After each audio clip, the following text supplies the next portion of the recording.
Good afternoon. This is Ken Foley here with the Francis Farm in Rehoboth, Mass.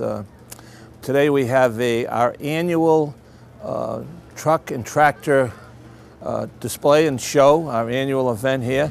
About 5 years ago we started a club, an antique tractor club, and one day we started with 4 members, and within a year we had over 300. So it's been a real success, and the Francis Farm, of course, we're about tradition, and of course with tractors and old farm implements, and you know, that's the history of this whole New England area, so we're happy to participate in this.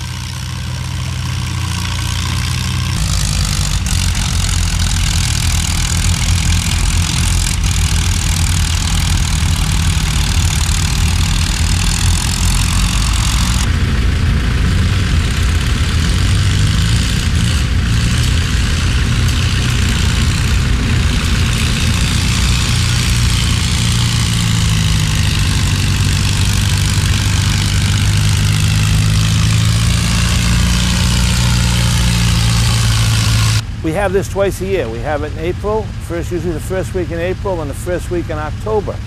Like I say, we do it twice a year, every year. People who want information on us, on the event, could go to our website, which is netta.com, or go through the Francis Farm website, which is francisfarm.net. Thank you very much.